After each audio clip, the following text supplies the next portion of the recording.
Hey guys, it's Christy here, welcome back to my channel. Today I thought I'd do another Crohn's related video. I have Crohn's disease and I'm just going to give a quick spiel just in case you haven't seen any of my other videos. Crohn's disease is inflammatory bowel disease and it is an immune condition where your immune system attacks your digestive system. It can cause a lot of different symptoms, anywhere from your mouth to your anus, all the way through your digestive system. For me, it mainly causes ulcers and bleeding and things like that in my large bowel. So for me, over the years, diet has been very, very important.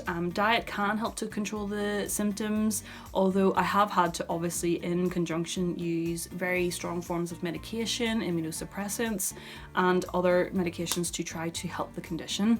But diet has been a very important form of treatment for me as well. So today I wanted to talk about some of the diets that I have tried throughout the years. I've tried so many, and I just wanted to talk about what helped me, what didn't help me. The thing about IBD and a lot of different conditions is that they're so personal, and what might help me might not help you. I'm going to go through all these different diets, and whilst they may have helped so many people, only a few of them have actually helped me, and the ones that help me might not help you. So it's about searching around and finding what specifically helps you. It's about doing trials and tests and elimination diets to eliminate a type of food and see, did eliminating that help or did it not? Eliminating a load of different things and then adding things back in slowly to see if you have a reaction to any of the foods, and that's what I have done over the years. I'm just going to run through really what I've tried and what has helped me and what hasn't. Maybe it will give you some ideas of what to try and what not to try. Before we jump into the video, don't forget to like this video. If you like these types of videos, I will then keep on making them. Also subscribe to become part of the family. I've just, when I'm filming this, I've hit 3,300 subscribers, so thank you so much. I am pre-recording this because I am finishing my job on this coming Thursday. And then I'm going on a 2-week holiday to Tenerife before I start my new job, so I will probably be posting this up whilst I'm in Tenerife, but I'm just pre-recording it now. And yeah, so please subscribe if you want to become part of the family, and let's just jump right into it. Just before we start, I really love this jumper. I mean, it's like so bougie. It's not really a jumper, it's kind of more like of a shirt, but I just got it from H&M and it was like 20 quid or something like that, and I think it's like so epic. I feel like a crow. But let's start off with the first diet that I've tried. The first one that has helped me during times of really bad flare-ups, and it just helps to manage the diarrhea a little bit, helps keep the diarrhea to a minimum, is the BRAT Diet, B-R-A-T-T. It is the bananas, rice, applesauce, tea and toast diet. The thing that helps me is really just sticking to a really bland diet. Really from that, I don't necessarily go and eat those exact things, but the real thing is to be bland. So tea, toast. I usually do toast with soya butter because I do react to dairy, and I found that out through doing an elimination diet in the past. Having very sort of gentle carbohydrates like rice, rice sticks, so little rice noodles as well, I've really liked in the past. This is really just to, you know, help with the diarrhea and not add in like loads and loads of fiber that will basically make your diarrhea worse. Insoluble fiber is actually really bad whenever you have a Crohn's flare-up. It's basically the type of fiber that's, you know, your sweet corn skin or the skin on an apple. It's really hard to digest, but soluble fiber actually can help quite a bit whenever you're having diarrhea. It's the type of fiber that when it meets water, it almost like gels it together and turns the water into a type of gel, so it goes through your digestive system a lot slower.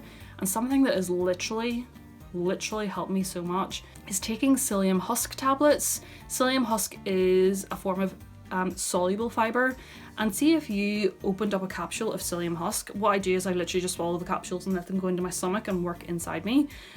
But if you put psyllium husk into a small amount of water, you will see over the course of 5 minutes it will turn it into a jelly.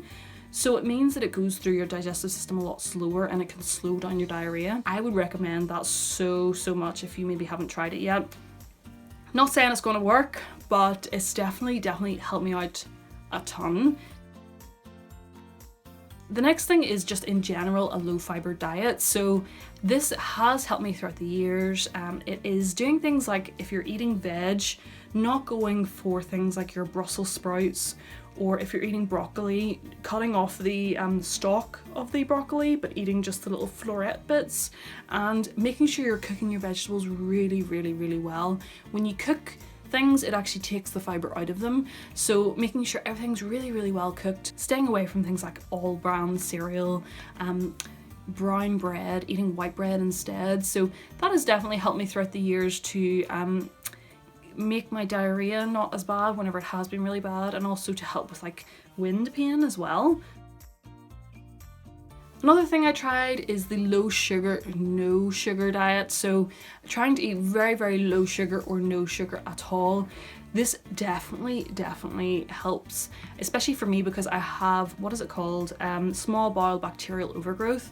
And that is where whenever I had surgery, they got rid of my ileocecal valve, which is the valve between your small bowel and your large bowel, which stops things backwashing into your small bowel.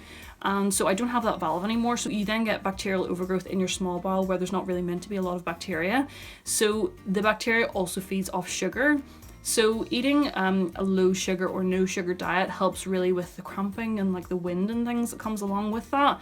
I am on antibiotics anyway for that, like long-term antibiotics, but eating low sugar and no sugar I definitely find helps. If I sit down and I ate like a whole bag of sweets, I would be very like crampy and windy and things. So that's definitely helped me throughout the years as well.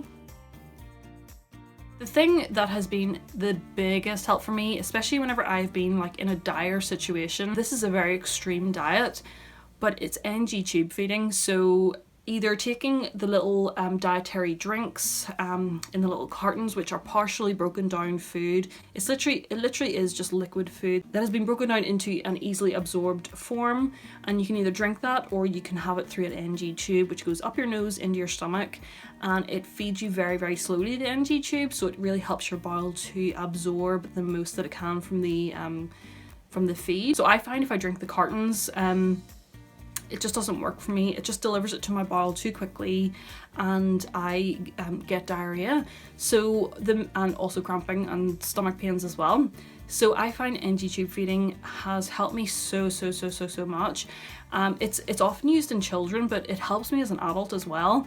And I do it for if I'm in a bad situation for 8 weeks to 10 weeks at a time, and then I slowly introduce food again. And I have been using on and off for a long time. So it's definitely something that's helped me, and I'm definitely going to keep it as a sort of fallback in the future. Definitely love that diet option. So the other thing I've tried is eating non-processed or organic food. So I'm not eating any ready meals, I'm not eating anything with like weird ingredients in it. Everything's organic. Honestly, I spent so much money on like organic food. It was absolutely ridiculous. And whilst that might work for some people, it definitely didn't work for me. I just find that, yes, if I eat something that's like processed and has a lot of flavorings in it, so it's very, very highly flavored, that can irritate me because I do react better to bland food. But in general, eating like not processed food doesn't really work for me. I've had so many suggestions from like so many different people, so many cooks spoil the broth is what they say, or too many cooks spoil the broth, but I didn't really find that helped me, and this is where it's really important to realize to find out what is good for your own body and see what works best for you. The next thing I tried was the blood type diet. I actually had a really weird situation with this. At the time I had started the bone broth diet, so that's where you make a broth with like, it's like soup basically with all veg and like organic chicken in it, and you actually use bones in it. And the bone marrow comes out of the bones and into the soup, and it tastes amazing, like, to be fair, and it's really nutritional. It apparently really helps with healing, although to be honest it really didn't help me at the time.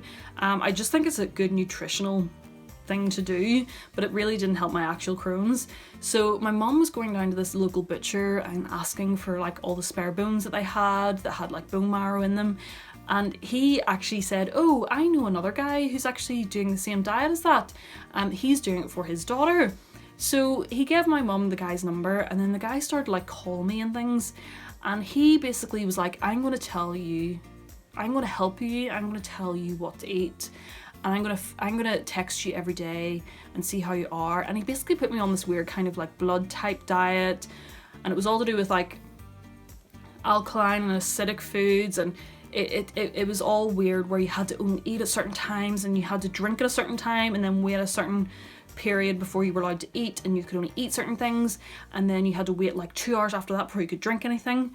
Honestly, it was the most difficult thing I've ever done, because I already had enough restrictions on my diet without having to be told, yes, you can drink 1 cup of water at this point in time, and then you have to wait 4 hours because you have to eat in between, and then you have to wait a certain amount of time before you can then drink again after you eat. I thought I was going to go insane, like literally. And then the guy started to get a bit weird, where he was like, you know, if you want, I can come out to your house and I can install like a filter on your tap so you only get filtered water then. And I was like, oh, okay. And he's like, of course you would have to pay. And I was like, oh no, it's a scam. It's a scam. Just because he started to like push things like, you know, I can order you vitamins and things. I can order you vitamins off the internet, but like I'll order them for you and you can pay me. I was like, oh Jesus. I just knew the whole thing was like super weird, so I ended up like not talking to him anymore. He honestly seemed like a really nice guy, so if you're ever watch this, like, I'm sorry, like, you probably are a nice guy, but I was just like really young and like a bit scared of this whole situation. So that whole like restricting when I ate and, you know, the times that I ate and things just really didn't work. The bone broth thing didn't really work either, although I do think it's very nutritional, to be fair. The next thing I tried was paleo. I do think paleo helps just in the sense of you're not eating dairy, and I really react to dairy. That's one thing that I've always reacted to. I did an elimination diet when I was 13, and basically I went from eating only NG tube feed, so I was basically on an NG tube. I then introduced one food at a time. From that, I could tell straight away that dairy was my thing. Like, my body hated dairy. Stomach cramps, diarrhea, screaming in pain. So whilst I think paleo is good, it's too much fat for me.